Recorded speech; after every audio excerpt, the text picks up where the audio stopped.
What is up, Facebook land? Timothy Wenger here, coming to you for another session of The Man Effect Facebook Live. Hey guys, I'm so excited for you to meet one of my good friends here. Mike, just waiting to bring him on. If you got a second, just stay in touch, because this is going to be a good one. All right. What is up?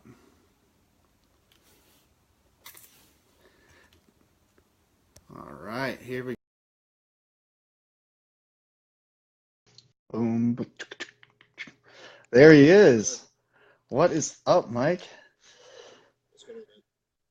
What? I just noticed that I've decided to dress like the devil for this whole interview. I don't know why. Just it's not my thing, but you gotta try new things. You never know until you live a little. You'll never know. Oh my gosh. Well, live and learn, right? Live and learn. Mm-hmm. All right. So, Mike, what I'm going to do right now is I'm going to share this page or this video to a couple pages real quick. So, why don't you jump in and introduce yourself and just tell us a little bit about who you are and what you do? All right, guys. Thanks for watching. I'm Mike Yarbrough. I do a couple different things actually. So the thing that pays the bills is called Rustic and Maine, and this is actually a sort of a unique business that I started in April of 2016. And we create rings from just historic and unique materials. So we've got like wedding rings, and so we've got woods from like World War I, World War II. We've got all kinds of unique materials, cloth from like infantryman's uniforms from the Great War, that kind of stuff. Awesome. But we also work with bison and some different things, and the customers will send us in wood from like Grandpa's barn and things like that. So it's really just exploded, and I'm actually in my son's bedroom right now. This is his rings poster. We got everywhere, some other stuff. Because every room in my house has just been taken over by this business, which is good. It's a good thing. I'm not complaining.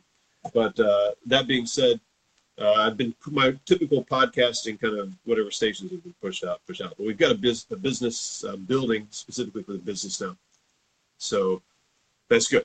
The other thing that I do, and more likely probably related to what we're going to be talking about today, is called Wolf and Iron. And Wolf and Iron is a site that is dedicated to helping men heed the high call of their lives. And so I believe that every man has a, I saw my mom posted, "My handsome son." Love you, Mom. ADD there. I believe every man has a high call in his life, and I believe that there's a status quo out there that's really selling us short, and a lot of guys are buying into. But at the same time, we really long for something that is that's a challenge for us. We long to know what the right way to live is, and how to have happy, successful marriages, and to have a purposeful, meaningful life. And so Wolf and Iron does that. So I do a lot of podcasts, and I do articles and things of that nature. We've got an awesome Facebook group that I'm sure we'll mention here later on, that guys can join and be a part of, and interview guys like you as well. Yeah, that's awesome. For all of my fellow friends and followers, or whatever you want to say, I met Mike probably close to 8 or 9 months ago. I reached out to him, found his content online, loved it, and we've just slowly been building a relationship, and I've really been inspired by the fact that he's doing something. I've been trying to surround myself with men who are doing things and trying to change our culture in a positive way. So, Mike, I just really wanted to let you know I appreciate you for that, and the fact that you're actually doing something on top of running a business and having a family. Like, I think that's just awesome. So yeah, man. Yep. So for everyone just tuning in now, my name's Timothy. Are you drinking orange juice? I am. Is that orange Absolutely. Juice? That looks so good right now. Bring anything to drink. Sorry, interrupted your flow there. No, you're fine. My name's Timothy Wenger. I'm from the website The Man Effect. I've set out on a journey as a photographer and blogger to explore the topic of masculinity and try to encourage men in the realm of emotional intelligence. Just want to say hi to Blair too. He just jumped on, and Steven as well. Just want to say hello. So kind of the orientation of this interview is just to explore the topic of masculinity, and I like to ask unique questions and poke at people. So if you're watching, feel free to ask questions. I'll be watching this and absolutely will try to bring you into the conversation. And yeah, your mom. Orange juice is on point. You just need to know. And want to say hello to Billy as well. But I will, after we're done with this video, add links to Mike's website, to his Facebook group, also to my website and Facebook page. Check them out. They're great resources for men. And is there any fun fact you want to share with everyone right now? Oh, good. A fun fact. Let's see. That's a tough one. Fun fact. Well, fun for me, other than the fact that I'm in my son's room here. So yeah, we're moving to a new building, right? And this is proving to be a bit of a challenge for me and my wife in terms of just coming to agreement on the styles. So she's told me lately that she likes coastal colors, which is like pastels and stuff, you know. Yeah. I think they're okay, like on the beach. But so this is proving to be it's a fun challenge for us. So my wife and I are about as different as we can be in so many ways. She is such an amazing helper with this with the business side of things, just because she's very organized. I'm very anti-routine and that kind of stuff. She's very much routine, and so she loves to have things on point, day by day. I'm always kind of like in the clouds a little bit, thinking about what's the next thing. Yeah. And so she's just great. And so every time we turn a corner with the business stuff, she's always there's always new things to learn there. So, but I appreciate her. So she does a great job. That's awesome. Man, if you ever go live, compliment your wives on Facebook. Tip number 1. Awesome. Well, are you ready to jump in? Do you need to stretch? Do you need to, work anything out? Or are you ready to go? I'm not really ready, but I don't think anything will help. So let's just go with it. Okay. Well, my favorite question to ask everyone, which I think you're aware of, is if you were to describe what it means to be a man in one word, what would it be and why? This is good. We touched on this a little bit when I interviewed you, and spoiler here, because that's going to be coming out later this week. I said honorable. I believe honorable. And when I think about that, I think of I really, for my own self, I really want to be a man who is living that is worthy of honor.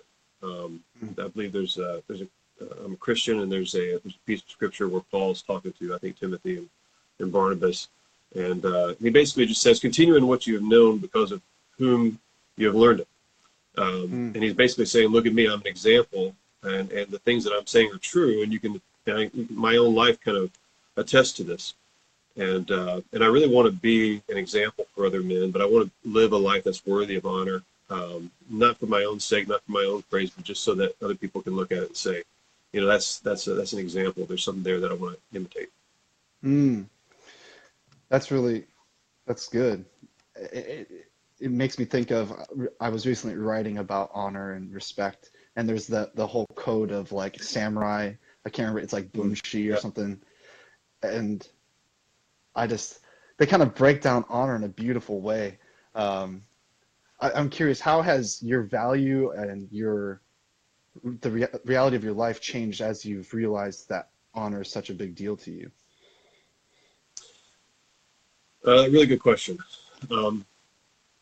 I think that it really, once a man kind of understands that he's in a place where he's supposed to be making an impact on the world that's beyond his own life, his own self, right? That he actually has the ability to make an impact on a greater scale. I think that puts him in a place of understanding that impact needs to be positive, because he's going to have an impact one way or the other. I was thinking the other day about this phrase that a man should take up responsibility, right? Mm-hmm. And I think it's an interesting phrase because it says that. Let's tell Stephen, Matt, yeah. Someone's making fun of my smile. All right, all I right. know. No smiles. This is a man podcast. Not going to happen. But this idea that a man takes up responsibility, and what it's saying there is that a man has to take it because the responsibility already exists. And if he doesn't take it, he's going to abdicate it through apathy or whatever. So the responsibility doesn't go away. And I think it's the same way when we live our lives, whether we choose to be honorable or not. This idea of we're going to be honorable because we believe that there's a responsibility to do so. And that means that we want to be worthy of honor in how we raise our kids and how we set the example for other people. And so I think it just kind of leads you to just expand your mind about the things that you're making an impact daily on, and that people are watching, and that you have the ability to either set a good example, positive example, or set a negative example. Mm-hmm. So do you have some strong ideas of men in your mind who have set the example for you to be honorable? Yeah, and every guy that we think about, whether it's fathers or coaches, mentors, they're all flawed in some kind of way, right? So, yeah, absolutely. We can say that they're worthy of honor maybe in a particular area of their life, but they may not be worthy of honor in every area of their life. My dad was an alcoholic, and he would be worthy of honor in the place of humor and that kind of stuff, because he's a funny guy. And so I definitely get some of my jokes from him and my mom, obviously. Yeah. But so there are people like that. There are people who I would say, my grandfather on my mom's side, actually, definitely a man, I would say, worthy of honor, especially as being a teacher. So my dad being absent, he was really the guy that brought me in, and really just deliberately poured into me just the values, right? I mean, he was country, kind of old school, and he just put those values into me. And so he's definitely worthy of honor in that way. There have been men in my life that I would, certainly know as well. As far as like historical figures, I think there are men who lived very honorable lives. Let's see, Theodore Roosevelt would be a great example of that. So he, just really, he would be honorable in the terms of always being oriented towards action of some kind and making every day count, making every moment count. So very worthy of honor in those ways. That's interesting. So I'm curious if I know honor is kind of a loaded word. So under the umbrella of it, could you use like 3 more powerful attributes to kind of describe what you mean? You had to put it at 3. I could probably come up with 2. Okay, we'll do it to 2. That's fine. No, I'll shoot for 3. We'll see how it goes. Integrity. Integrity would be the biggest one, I really believe, because a man has to have, first and foremost, a love of truth. We all kind of, if we talk about morality, we're all born with this love of we have a desire for truth. Nobody wants to be taken advantage of. Nobody wants to have one pulled over on them, right? And so regardless of how you come about your moral foundations, whether you think morality is relative or not relative, we're all born with this desire to be truthful. And so we appreciate truth, and when we can be true to ourselves, we can have integrity in the things that we do, things that we say, things we believe, our actions as well. I think that would be that's key. Integrity is key to it. Yeah. I would say I think there's a selflessness about it as well. Ultimately, you cannot be an honorable person if you do it for yourself. Yeah. So there has to be a sense of selflessness there. I think that you have to say that a man is worthy, or any person is really worthy of honor when they don't expect praise, when they don't look for praise. And so I guess that would go into a third one, which would be humility. And so really, well, 3, that's good. Humility, as I praise myself, coming up with 3 virtues. Humility would be big on that, because once again, that's if you have an honest look at yourself, if you have that integrity, is going to lead towards humility. Any person who has an honest look at themselves and is not led towards a place of humility is only probably looking at the brighter side of their characteristics, not necessarily the dark places that they would be tempted to go. And so I think integrity, selflessness, and humility, those things would definitely go together. Yeah, I think if any man was able to live by those, man, I mean, you would lead a good life, and you would lead a life of impact for sure. Just want to give a shout out to Sierra and Mila as well. Thank you for commenting. I like you both. Um, and Eric just tuned in as well. What's up, Eric? Well, Mike, so I'm curious. I want to pick your mind, and oh, you just liked it or loved it. That's awesome. That's why I'm trying to lead the way here. Lead the way. Um, I'm really curious, as someone who's out there advocating for a healthier realm of masculinity, what is your definition or what you're pushing for as healthy masculinity or authentic masculinity? Yeah, so we're kind of coming out of this maybe 1960s, 70s sort of machismo kind of, or machismo. I don't even know how to say it. That's how much I don't like it. The this culture of just bravado. This is what a man does. This is what a man is. There's no deviation from that. I think we actually are getting to a place where there's been an allowance for men to be more diverse in their masculinity in terms of how they feel they can express themselves, right? Back in the day, or maybe this is probably more of an American stereotype, but you couldn't be like, say, an artist and be a man, Somebody's laughing at my pronunciation of machismo, or I don't even know how to read it. But there are certain things that you couldn't do, certain things you couldn't be, and be considered a man. I think we're coming out of that. That's good. I think that's healthy. Men need to understand that there is a feminine side that they have, right? But that there's also this masculine side. And I believe that the healthy way to present this is that to understand the things that make up men, that define what men do, that make men feel manly. And so there is a sense where men are very good at like detaching, as an example. Yeah. There's men are very good at being objective at things. Men are good at solving problems and things of these natures, right? Men like to be challenged. They like to be successful. So all these things, a woman can do these things as well. But when a man does these things, they actually do contribute to his biological health in ways that it doesn't necessarily have the same effect on a woman.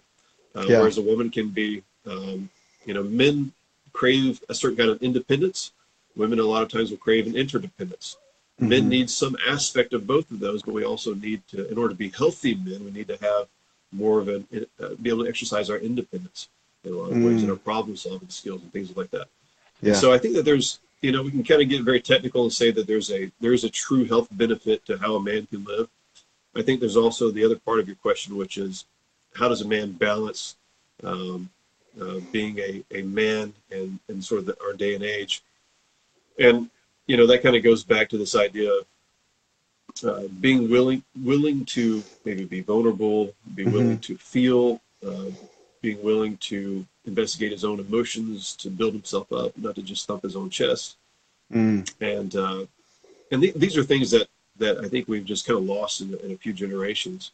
And it seems that some people are trying to push us way over to this emasculated, anti-man sort of no gender kind of culture, right? Just sort of, instead of masculinity and femininity, we just got like blah-inity or something. It's just nothing. Blah-inity? Yeah. And oh my God, I'm gonna die. So I'm very much promoting masculinity and femininity, and I want women to be women, but I'm focused on men being men. Yeah, in previous conversations, it really came up that as a man becomes more secure in himself and who he is, he doesn't control or consume others. He empowers them to be who they're supposed to be. So if a man is really secure and comfortable with himself, in my opinion, he's not going to belittle femininity or other men or other masculine men. He's going to empower them to be more who they are in their identity. And so that's my desire for men personally, and I feel the same coming from you, and just seeing the content that you've created. Also, shout out to Joseph. He just said what's up, and thank you for that compliment. Oh man, This is some good stuff. I really like this. I'm curious to know um, how much have you learned since you've started taking action and started pushing in this realm? What's something that's caught you off guard as someone who's, I mean, let's be honest, you and I aren't bigwigs or huge authorities in this realm, but we're starting. And what are some things that have caught you off guard or been really surprising to you in this process? Well, I can tell we are bigwigs because we got 6 total live viewers right now. So we're just crushing it. Shh, don't tell anyone. Don't tell anyone. 600. There's some zeros missing. It's probably just limited space on the screen. Uh, no, people are busy. They got stuff to do. No, things that have caught me off guard. Gosh, there's been a lot. I started Wolf and Iron probably 4.5 years ago. And in that time, my marriage almost failed. Seriously, almost failed. Probably more than once, or at least for a very long period of time. And it was, in one sense, I was doing a very good job of pursuing what it meant for me to be a man. I wasn't necessarily doing a good job of what it meant to understand my wife and some of the aspects of marriage. And so that definitely caught me off guard. I'll tell you another thing that caught me off guard was that in the last year, I learned that I have some degree of Asperger's. Oh, really? And people probably wouldn't recognize that. People who've known me for a long time would see some evidence of that. I would have always just chalked it up to kind of quirkiness, but it would have been more evident when I was a kid. Both of my sons have some degree of it as well. And so it's, if you think about it as more of a spectrum rather than a scale, it kind of makes sense.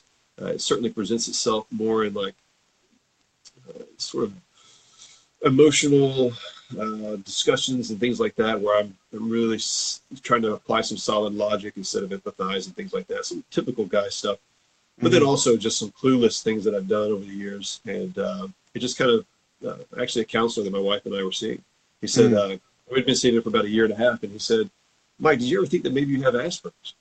And I was like, dude, no, I don't have Asperger's. And he said, well, tell me some of the qualities of people that you think might have Asperger's. I started naming them off, and I got about halfway through the list. And I went, oh my gosh, that's me. And so I ended up going to another professional, a guy actually who speaks on the topic and does presentations nationwide on the topic of Asperger's, and basically just sat down with him and said, okay, fire away, ask me questions, diagnose me. And we got done, and he came to the conclusion that, yeah, I got some strain of it. And I'll tell you why it caught me off guard. One, I didn't see it. And two, it helped my wife identify areas where she would previously have seen me just not caring. That ended up being a lot of areas where I just didn't get certain things.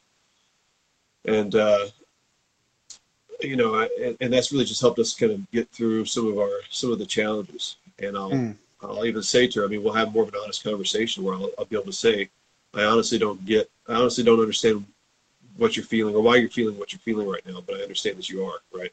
And that's just helped us out tremendously in our marriage. That's amazing. So it sounds like really Wolf and Iron is just kind of a documentation of your own journey. So. Yep. Oh, man. Yeah, it's a lot of it. I mean, it's I've had a lot of men pour into my life when I was in my 20s, probably early 30s as well. And at some point, you have a desire to give back and to continue growing. And so I wanted to make an impact on other guys as well. And so, yeah, it's definitely been a big part of my own journey. And so I think it's one of the things that sets me apart from some of the other, manly sites out there. Not that they're doing anything wrong. Is that as I'm on this journey, I'm kind of sharing some of these insights and the things that I'm discovering. And so I bring people into my world a little bit more than some of the other guys do. Yeah, I feel like that's why I really connected with you too, is because I have reached out to other authorities online, and I enjoy your authenticity because I feel like I can relate to that a lot. Thanks, man. Steven just asked what you would do, or what do you think we do to raise our sons with masculinity? I actually like that question. I want to alter it a little bit and say, if someone was to come to you and ask, hey, I really want my boys to be raised as men, what would be just a couple points that you would throw out there? this a lot of times this comes from single moms. I do get asked this on occasion. Like a lady will come to me from church or something like that and say, my son doesn't have a father figure in his life, or his dad's working a lot and that kind of stuff. Do you have any advice? And, here's the thing, that at the end of the day, I think manhood comes mostly through the initiation by other men and validation by other men, right? Other men coming along and saying, you've got what it takes, or you've got something to contribute to the world of men. But I do believe that anybody can establish essentially like a code of conduct in their own house. It's great if it's written out, so like they have the opportunity, and you do, everybody obviously can do this. Single moms can do this as well. They can say, what are the qualities that they value in a man? Yeah. And I think if you're a single mom watching this, you can certainly ask other guys, hey, what are the qualities that make up a good man, right? Or do a little bit of research, and then just have a code of conduct, maybe 7 rules, and just write them out and say, like, a man keeps his promises. A man values other people. A man, just go down the list, right? Some of the golden rule type stuff, do unto others. A man works hard, and you could just name a couple different virtues. And I think just having that established as a code of conduct, guys generally like rules. We like to know, well, no, I'll take that back. We don't like rules. We like to know kind of where the things are that other people value and we can contribute. And so if we can contribute by being men of integrity, if we can contribute by being hard workers, if we can contribute by keeping our word and that kind of stuff, and we want to know where we can be of value. Yeah. So really, this code of conduct isn't just rules for a life. It's really, here's how you can have an impact on the world and other people. Yeah. And it may take a while, but that'll sink in, and it'll stick with them probably for the rest of their life. I really like that, because not only does it make a resource for the boys, but it also forces the adult to be articulate in what they actually believe. And so it's a win-win situation, because in my observation, masculinity and values are usually vague assumptions that we live by. And that when we actually put the exercise behind thinking about them, a transformative experience always occurs, because it's like, oh, I actually believe that, and why am I not, why am I not living by this level of integrity? Like, what's stopping me? So I think that's a great exercise. A lot of times we try to define masculinity in sort of terminology that's somehow separate from femininity. Like we'll name all these virtues, right? We can say man that has integrity, he has honor, he's selfless, he's courageous, da da da da. But we can turn around and say the same thing about women. Yeah. The confusion comes into, well, then how is masculinity different from femininity? And I always tell people, you'll know it when you see it. When a man lives it out, you'll know that as masculinity. And when a woman lives out her version of integrity and compassion and strength and those kinds of things, you'll know that when you see it, and you will be drawn to both, but for different reasons. And so femininity and masculinity can exhibit the same virtues. They can even have the same code of conduct in a lot of ways. But the way they live those out and express those things is going to be unique, and you're going to find value in both of those. Yeah, absolutely. Wanted to give a shout out to Renee. He just said hello, so just wanted to say what's up. Yeah, that's so true. I love that. Everyone's journey is so unique, and to try to say this is how it's supposed to be for every single person just doesn't work. So I love it. Ryan just gave us a fist bump. What's up, Ryan? Heck yes. So I'm curious. What are some impactful resources? Like let's maybe say like one podcast, one book that have just really stuck out to you in the last 4 years in your journey, that you would recommend to other people. Yeah, I've read a lot of books over the last couple of years. What really got me started on this journey, and a lot of men will say the same thing, was Wild at Heart by John Eldridge. And this came in my early 20s. My mid to late 20s, actually. I was recommended this by a lady who said that some guys at her church had been reading this book and, liked it. And at the time I was not a reader at all. But I picked it up and I just couldn't put it down, and it just spoke to me. Yeah, I absolutely agree, Greg. Nothing takes the place of fellowship. Yeah. Yeah, I do too. Um, Yeah. I think that, John just lays out such a good story of the masculine heart and how if we don't kind of take care of it, it's going to go awry.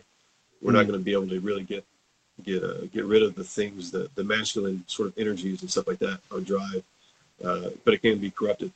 And Hmm. so that had a tremendous impact on me. That was my starting point. The Bible, obviously, well, I don't want to say obviously in today's culture, so maybe that's not so obvious, but I'd say the Bible for sure.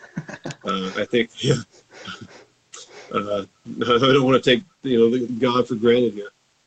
But growing up in the South, everybody says the Bible ignores Jesus, but it's absolutely true. I mean, I think nothing else really identifies the nature of man, the purpose of life, than more the Scripture does. Even if you were just to look at it as a historical kind of collection of literary documents, it's just incredible.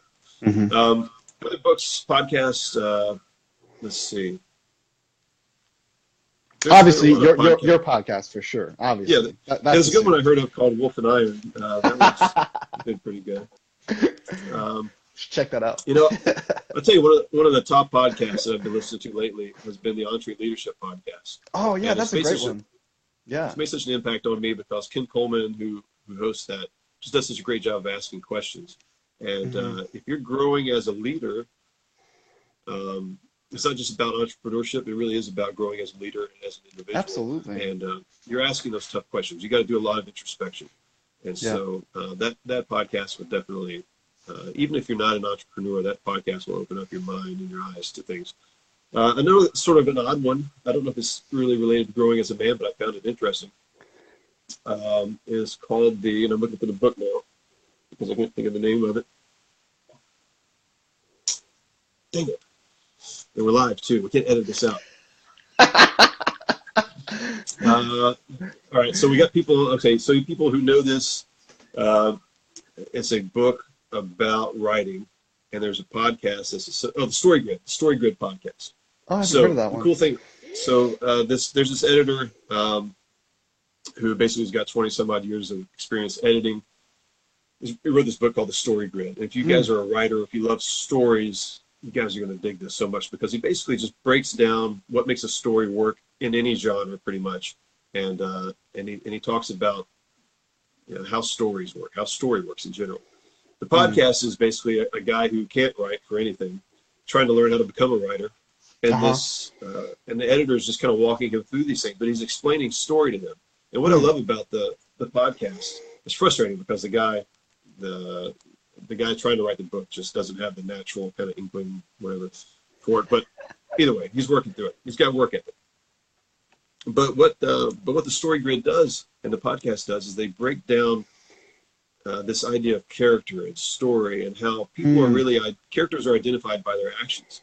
Mm. And so much of our life, if we think about it as story, because there will be more of a story about our life than our actual life itself, right? If we do things Mm. right. If I do things well and I make an impact, people are going to be there are going to be more years spent telling my story than actually me living my life. Mm. And Mhm. I want my life to be a good story for people. Yeah. And so I think that's part of that being honorable, right? If you think about your life as I'm leaving a legacy, and there's a story that's going to be left here, I think it's helpful. So, Hmm. little bonus. That reminds me of Donald Miller wrote a book about um, how they changed his one book, Blue Like Jazz, into a movie.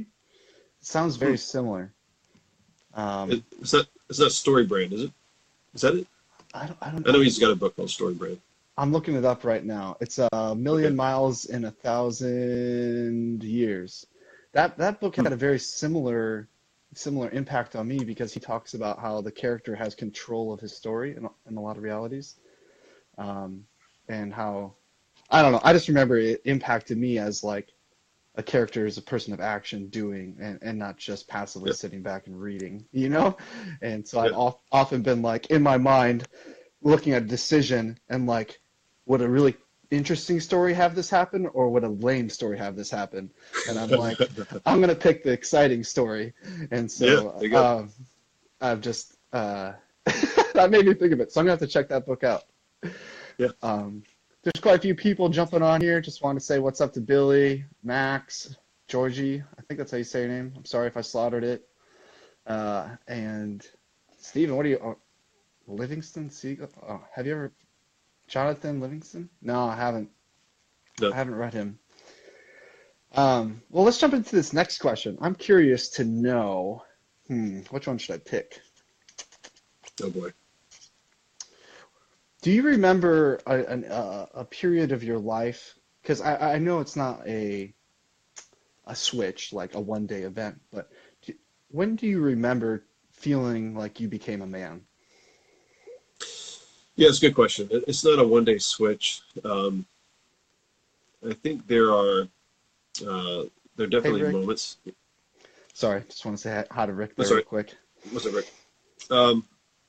There are definitely moments, I think you can look back on it. It has to do a lot with confidence. Like a man feels like a man. A boy feels like a man when he's confident, right? When he, I'll tell you, there's little moments in my life. So, for example, I remember when I was a kid, I was playing soccer, and I was probably 10 years old. I was small for my age, and I wasn't very good at soccer. But I'm picking the ball down the field, and this kid comes up to me. He just looks like a soccer player. He's got like long, blonde, flowing hair, and he knows what he's doing. He's like weaving around the field, and I've been watching this guy, and he's good. And I've got control of the ball, and he comes at me, right, and we both basically hit the ball at the same time with our feet, and I broke through, right. I'm the one that kind of broke through, and he kind of looked like, oh man, like what happened, right? And I remember thinking, okay, that was good. Like I felt really happy about that. I'll tell you what made me feel good though was when I got to. My grandmother and I went out to McDonald's afterwards for the celebration. And the lady in front of us is the kid's mom, right? She's talking trash about me. She's talking trash about me. And my grandmother hears it and stands up for her and says, my grandson did this and he did that, And I was like, there you go, Grandma.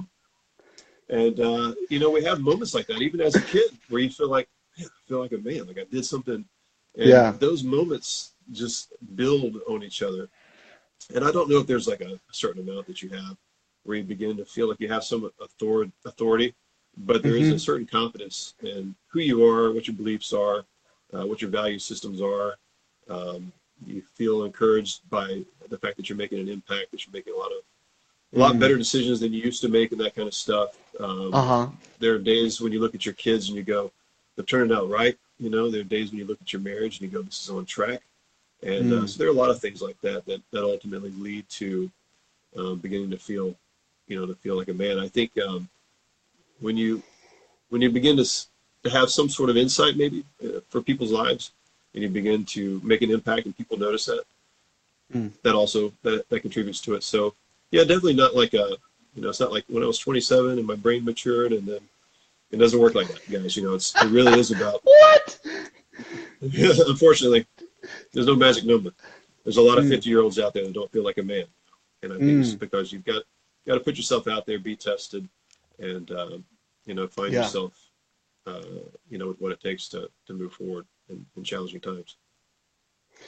Would you agree with this type of mentality or statement? I feel that people who choose to face hard decisions and push through fear generally feel more confident and secure in themselves. Would you agree with that type of mentality? Yeah, I think so. I think that there's something I call first courage. And so there's courage, but there's first courage. And first courage is something that is a willingness to put yourself in a position where you're going to be challenged. And you're either going to be the guy who that's going to look courageous for one way or the other. In terms of you're going to be the boldness itself requires, before the boldness happens, there's a courage that's got to take place. And it's the thing of, I'm going to put myself out there. And you got to have that first courage. And if you have first courage and you're willing to get beat up a little bit and look like an idiot, I think that's part of that integrity thing. It goes back to having an honest discussion with yourself and just looking around and going, we're all a little bit stupid about something. Some of us are stupid about a lot of things. And the question is, how long are you going to remain that way, right? Yeah. And are you willing to raise your hand and say, I'm the idiot today, because I tried this and it didn't work out.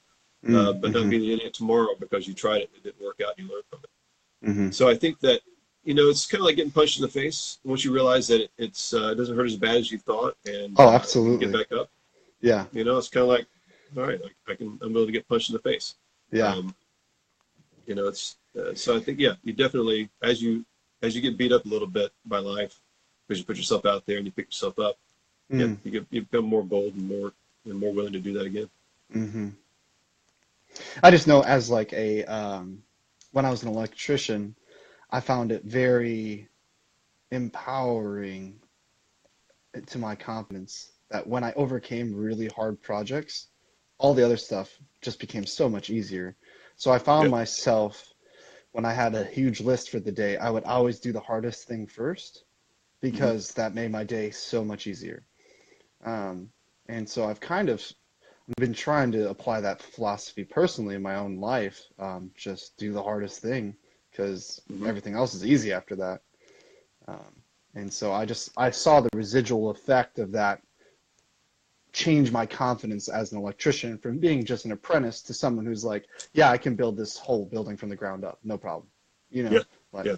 um, to like, I don't know why that light bulb's not working. Like, there's a huge comparison, and Sure. that Yeah. that literally came from me just dealing with hard stuff consistently, and so I've seen that principle in a lot of other people's beliefs and their how they've walked out their lives. Yeah. But interesting. Well, how Yeah. much more time? Just, Go for it. Sorry. oh, yeah. I was just going to say, I mean, there's two different ways of going about that. I mean, I think you do need to figure out what works for you. There's also this idea of I get a couple of quick wins in the day, right? I hit the gym, Hmm. I get up on time, I brush my teeth, whatever you consider a win. But you successfully make yourself eggs instead of cereal. Yeah.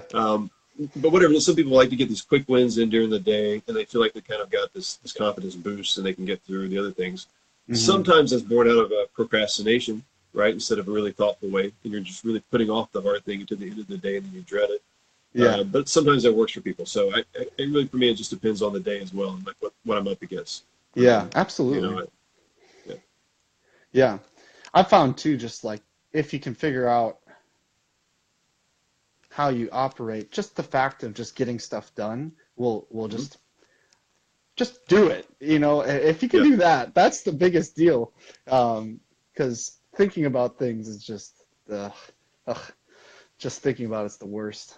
I don't yeah, know. yep, Um, I'm really curious though. I'm gonna ask you a really hard one. All right? okay. Are Oh, are geez. you ready for this? Yeah, This as is ready what as I'll ever be. What's my favorite color? Actually, it would be hard. I don't know. no, I'm not that mean. No, this Okay, this is what I like to ask every now and then is okay. if you were to describe masculinity to an alien, someone not from our world or cultural context, um, how would you do that? So I actually did a podcast, or no, I did a video on this thing. So this is a bit challenging, but I'll tell you how I answered it. It Hmm. wasn't actually like what if extraterrestrials come down and they're looking for men. It wasn't like that, but I did use the example. And so I am a bit prepared for this. This is good. It's purple, isn't it? Yeah, no, purple's not my favorite, although it does bring out my eyes. Thank you. Um, it, it's, defining masculinity to anyone is a challenge today. Um, I would use it sort of, there's a couple places I can go with this. Um, okay, I'll stick with what I said in the previous video for those who didn't see it, which is probably most people. Um, Imagine going to an orchestra. Let's say you're a cultured individual and you're going to go see a symphony, orchestra play a symphony, and you show up there. Maybe you got your wife with you, and you're all dressed up, and you're excited about this thing. And you go and you overlook the balcony, or you look on the stage, Uh-huh. and where the strings section should be, you just see pianos. And then you're like, okay, well, that's kind of odd. And then where the woodwinds should be, you also see pianos, and you're scratching your head. You're wondering if you came to the right place. It's a weird setup for a symphony. And the conductor comes out and he says, "Hey, look, guys, we found out that pianos can play pretty much all of the notes for the other instruments, and we thought it'd be more fair for like we thought it wouldn't be fair for like, the strings to kind of have their moment or the woodwinds to have their moment. And it's just difficult to find people who know how to play these things. So we just decided to use pianos for everything. Hmm. And if you tried to explain to somebody why that was wrong, who had never ever heard a violin or who had never heard woodwinds, it'd be very difficult to do because you can't really hum, a string instrument. You can't really hum a woodwind, right? There's certain just resonances and just the particular sound. Even as a group, they sound differently than they do as an individual. It'd be very difficult to explain, to justify your case as to why, no, we need to have string instruments, we need to have woodwinds, or we need to have brass, and this is the way it's supposed to be. Uh-huh. And it would be very difficult to do. But if somebody heard it, if they finally had the opportunity to hear the woodwinds and the strings in a true orchestra playing the way it was supposed to play, then they would get it, right? Hmm. And so the way I would define masculinity to an alien would be this. I'd say, come watch a man live. Watch him live the way he's supposed to live his life. And watch a woman live the way she's supposed to live her life. And I think you'll be able to see it. I think you've got to experience it. And that's the problem today, is that we don't experience it. We don't have people who grow up with fathers in their homes and who see men living the way they're supposed to. And so we got these people walking around going, what's the big deal? Men aren't being men, women aren't being women. Grow up. It's a new age. It's a new way of doing things. Uh-huh. They don't know what they're missing. And so part of Wolf and Iron is to help people figure out, like, oh, no, this is what you're missing. Yeah. People feel it. They're drawn to it. Mm. They just don't have the experience of it. Mm. Yeah. So you're creating that resource. I like that. Mm-hmm.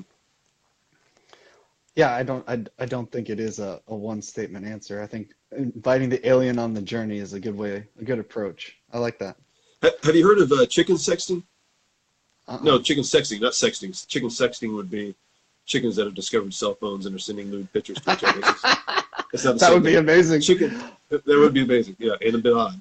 It'll probably be a thing. But chicken sexting. So I actually learned this from the Story Grid podcast. So it's very difficult to tell a male and a female chick from each other. Actually, it's looking at them, it's basically impossible. And to have any kind of machinery that could do this would be way, way expensive. But as we know, like in the poultry industry, the females are where the money's at. They got the most meat, and all that kind of stuff. They lay the eggs, etc. Yeah. So the poultry people, they don't want to raise these chickens side by side until they go, oh, half of them are males. Dang it, let's get rid of them. They want to know this early on. And so they have these people called chicken sexers.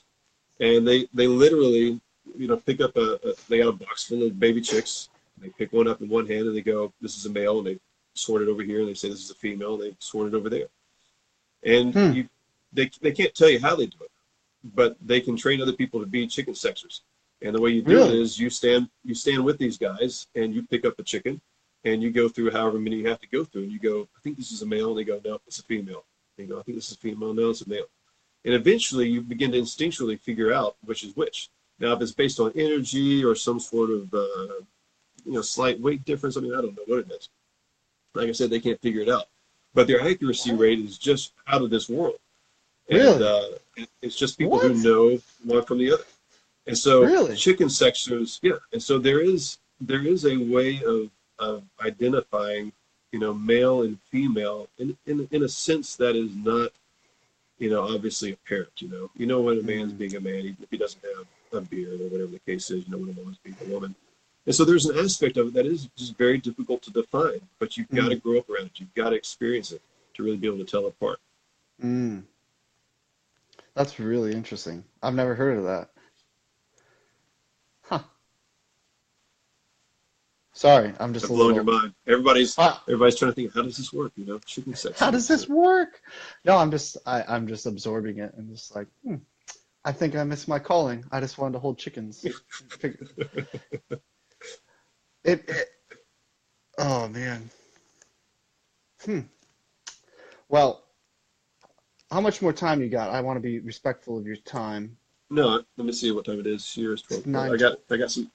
I'm good. I've got some battery life left, so maybe 2 more questions or so. Perfect. That's exactly what I was thinking as it was. Why do you consciously want to develop masculinity And like, what do you do to do that, if that makes sense? So like when we first started this conversation, you talked about honor. Are there things Hmm. or exercises that you do to consciously develop that muscle of honor in your life? Yeah, I mean, it's some of it is awareness.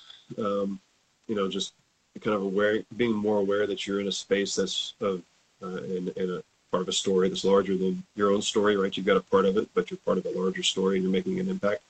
Yeah. Um, I think you've got to have a desire to better yourself. We so many of us grew up in this notion of like you're perfect just the way you are. There's nobody like you. You're special, and all this other kind of stuff.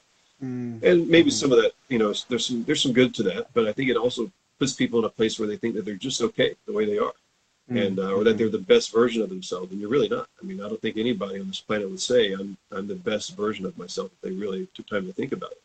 Mm-hmm. And I think we've got to be on this path of uh, introspective self-discovery, but we've got to do it for the benefit of others. Ultimately, it's not so that I can have a jet one day or a big bank account or something like that. Yeah. Yeah. Yeah. Although a jet, be pretty cool. Can Um, turn it down. yeah, I would turn down. Um, I'm thinking of bat jet. That's what came to mind for me, actually. But we really are using our strength and things like that for other people. So I think there's an awareness there. I think also you just have to exercise daily, weekly, some kind of routine where you're investing either in books, audiobooks, podcasts, or something like that, where you're being built up. And the Mm-hmm. goal is to how do I put this in the life of somebody else? How do I put Mm-hmm. this to work in my own life? But then how do I use this to help other people as well? And once you have that perspective, I think that's you're going to be able to see the benefit of that. You're going to be able to add value to people's lives. It's going to matter more than just being better at your job or whatever the case may be. Mm-hmm. I don't know if that fully Yeah. answered the question. There were some No, yeah. aspects of the question I thought I didn't get, but Yeah. No, that was good. Um, I always find I, it makes me think about how the saying of if you want to learn something, you got to teach it. Um, yep, yep. and I've personally found this to be extremely true. Um, Hmm. but it just that made me think of that statement. Yep. So just do it, go out and figure it out and relay it to others. Yeah. Yeah, exactly right. Yep. Um, all right. Well, I'm trying to think which one I want to end on. This is the magic bullet, the last one. Oh yeah. It's got to be big, doesn't it? No. It's gotta be good. Um, man, if I, yeah, let's just end on a fun one. If you were Okay. to meet yourself when you were, let's just say, 20, what would be a piece of advice you would give yourself as a younger man? Oh, that's a tough question. Let's see. So I've discovered time travel. So that's pretty good. Check that one Pretty off the cool. bucket list. I would go back and I would say, listen, I would say for the 2018 election, you got to do whatever it takes to keep Hillary Clinton from winning, even if that means you have to work with the Russians and get some lunatic in place. You do it, and I would say that's got to happen. That's what I would tell myself. What's up, Luis? No, no, and then future me would say mission accomplished. No, I would. Let's see. Uh, I think I would say really just one of the things that I kind of opened with was I would tell myself to really cherish my wife more. Um, I would, as Billy said, he would slap his Slap. 20-year-old self. Yeah, yeah. No, that would be good. That's awesome. Yeah, that would happen. Um, yeah, I would say, cherish your wife more. I would say really just value her and her contribution more. That's something that a lot of just aspects of that I just didn't get until I got to be in my Mm, 30s. And mm-hmm. really, especially probably in the last 2 years or so. So I would say that would be a big one. And it was tough because when I was in my 20s, I was also trying to get a career going, trying to get some kind of education. And my kids were really young. And so I missed I missed some opportunities to be the mature kind of father that I probably would be now if I'd had the Mm, opportunity to do it over again. mm-hmm, I don't know if that would really change, but yeah, if I had to give myself one piece of advice, it'd just be, just really invest in that relationship more. mm. Do you think your younger self would listen? Uh, I don't know, maybe. I'd probably try to get in like really good shape, and I would go back to myself and I'd be like, "Look, fatty," because I was fat in my 20s. I'd be like, "Look, man, this is what happens when you heed my advice. You're gonna be a stud when you grow up, but look, it's only gonna happen if you do this, this." No, I think I would. I just think there's Mm, one thing to tell somebody something, but they have to also be in a season of life to really get it. mm-hmm, Life is lived forwards, but it's really understood backwards. And so there's a lot of things that I can look back in my 20s and go, people told me this when I was in my 20s already. The same stuff that I would tell myself that I got told. yeah. Um, I just had to be in a frame of mind in a place where my mind or my maturity level was really able to accept that. Mm-hmm, And uh, so I would like to think that it would make an impact. I hope that it would. mm. So when I discover time travel, I'll let you know. Actually, I guess I haven't discovered it because I didn't go back to my 20s and have this conversation. So that's a bit disappointing. Not yet. You don't know. Could Oh, yeah, alternate realities, or yeah. parallel. What is that? A parallel reality? Parallel Yes. universe. Yeah. Yes. So Yes. maybe Yes. in some other parallel universe, I It have did discovered time travel. And, yep. through those quantum tunneling holes Hmm. things. Yep. Gotta be Well, careful Mike. around those things. Yeah. Yeah. You don't want to get sucked in. Um, I've really, really appreciated your time, and thank you so much for just being open and sharing, uh, and letting me drill you with a million questions. Yeah, it's Um, been good. is there anything else you just want to let people know before we wrap up here? I've been dying for a glass of orange juice since we started this thing. So just, Sucker. just so you're aware. Yeah. Uh-huh. It's been great. It's been Uh, great. no, I would say, one of the big things we're trying to do now is I've got a fairly large following on my Wolf and Iron Facebook page, like Yeah, probably getting close to 40,000 guys. That's good, but Facebook is kind of weird about how that doesn't really mean a whole lot, honestly. it doesn't. I'm Yeah. trying to get more intentional about relationships and engaging guys. And so I would say anybody who's listening to this, head over to our Facebook group, and you can do Yep. that by going to wolfandiron.com/the group, and that'll actually take you over to our Facebook group page, and you can answer some questions there and get involved.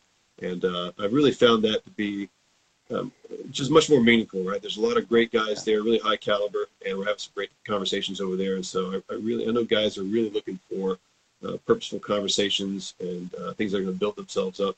And so, like I said, I think that's really where we're trying to focus right now. Yeah. And I'll add a link to the group in the description as well as to your website. Just want to say thank you so much to everyone who's watched. If you have any questions, feel free to still comment. I'm very active on Facebook and these platforms. Um, Once again, this is Mike from Wolf and Iron. He's the man. And check out his podcast, his website. Give him some love. And thank you so much for being on, Mike. And I don't got anything else. I think that's it. Okay, man. Thank you, Thank you, man. I everyone, for really watching. appreciate this. It's good. It's been good. Yeah, thanks, Yeah, guys. absolutely. And everyone, just give me a shout out. Tell me what you loved. Tell me what you hated. And we'll go from there. So, peace. Good stuff. See ya.